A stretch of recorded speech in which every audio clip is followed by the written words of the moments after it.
Hello. Last module. Hard to believe that we're here.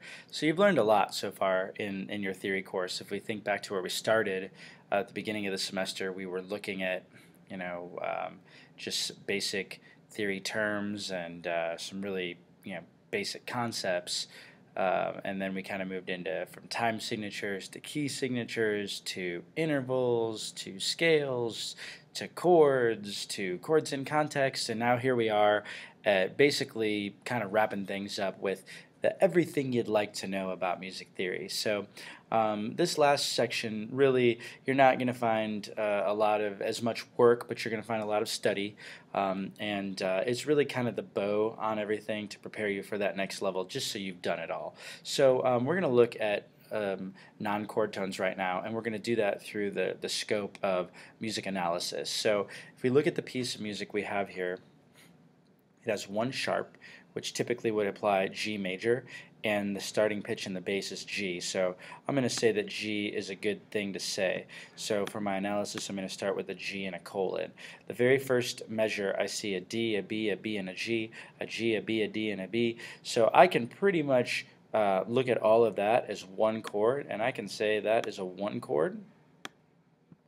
Alright, then when I come over here, I have a G, a B, a D, an F, and an E. Well, that's where it kind of gets funky, so I'm going to circle those two notes because they're a little bit funky. Really, should circle them independently, but so when I do that, I still have a one chord, but I just have these notes that don't really fit into what I'm trying to do. So if I come back and look at the useful chart of non-chord tones, oh no, it's blocked by light speed. That's a shame. I'm going to have to go back in and check that later. Clearly you have all the non-chord tones located here though on musictheory.net. Okay,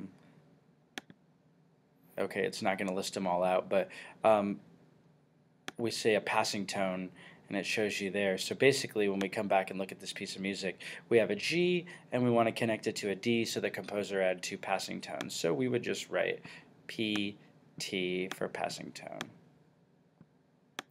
Forgive my poor penmanship with this.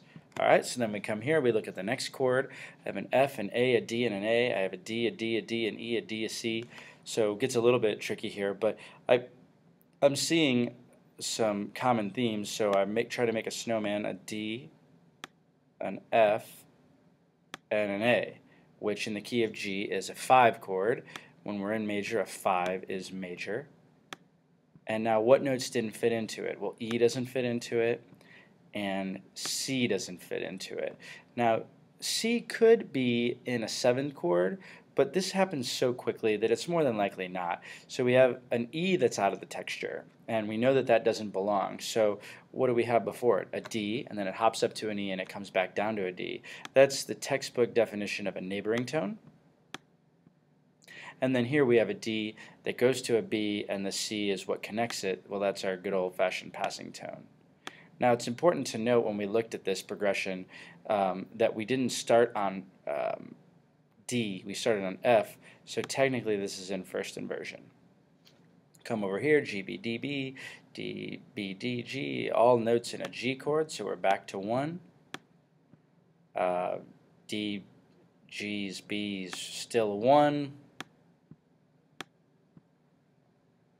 Slide this Clementi over a little bit so we can see everything, and then I come over here and I look and I see G, B, E. So I have right here a B chord, G, B, so I can assume that's a 1.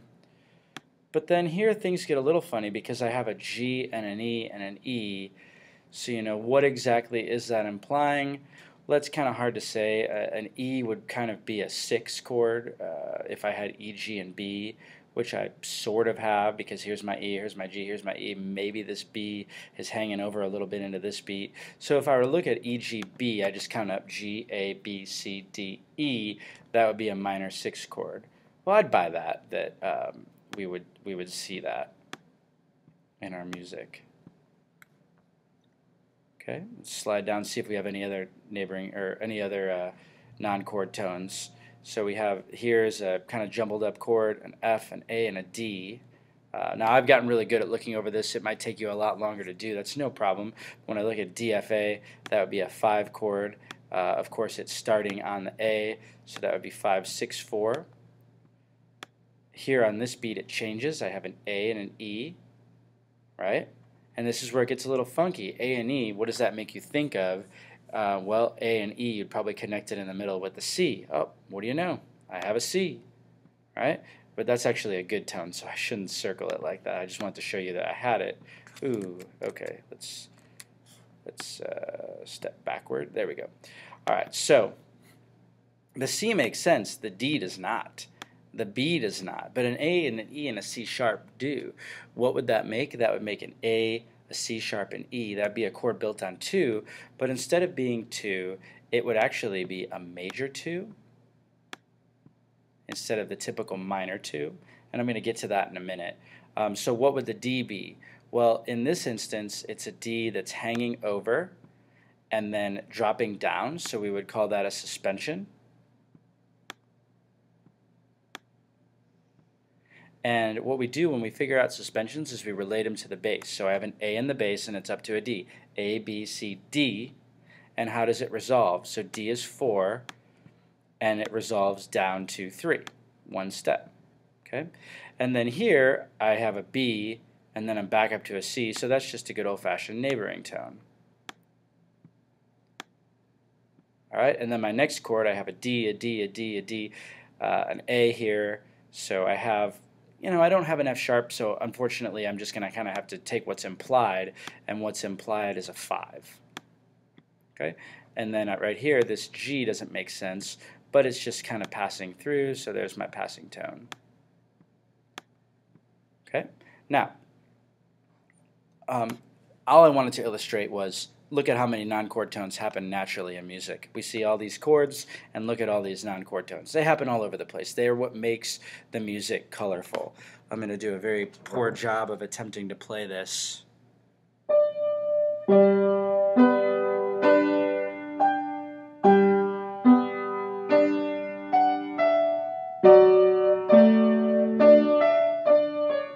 Oops. Sorry about that. I hit C sharp. But what I'm trying to show you is it's what makes the music sound interesting. It kind of adds that tension, and it keeps you on your edge of your seat before the resolution. So non-chord tones are very useful in making a piece of music sound interesting. Now, while we're here, why not talk about it, even though it's a little bit beyond the scope of what we're going to do in Theory 1. Look at this chord. It's a major 2. We don't just have major chords that are typically minor pop up. So how do I explain that? Well, this is something that's called a secondary dominant. Well, you know that dominant means 5.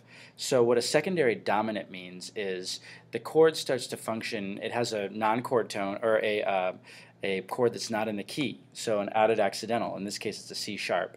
And what happens in a secondary dominant chord is it's trying to set up another chord. So it takes on the role of a secondary dominant. So dominant meaning 5, our chord becomes a 5 of 5. So that's very confusing, I understand, but let's think about it for a minute. This is an A, C sharp, E chord, A, right? A in the key of G is 2, but what chord does it go to? It goes till D. Let's imagine we were in D. What would A be? D, E, F, G, A, 5. So in this case, rather than a major 2, it's better calling it a 5 of 5, because it acts like it's a 5 chord to this next chord, which happens to be a 5 chord. So I just wanted to throw that out there so you could see. You're not going to be quizzed on it. This is definitely an AP/college term, but I do think it's good to see and good to talk about.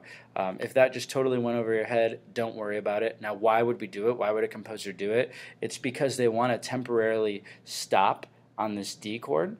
They want the music harmonically to focus on this D chord, and in doing so, the best way to do that is get a dominant chord before it. Okay, I know, going over your head a little bit. No worries, just wanted to stop and explain it while I could.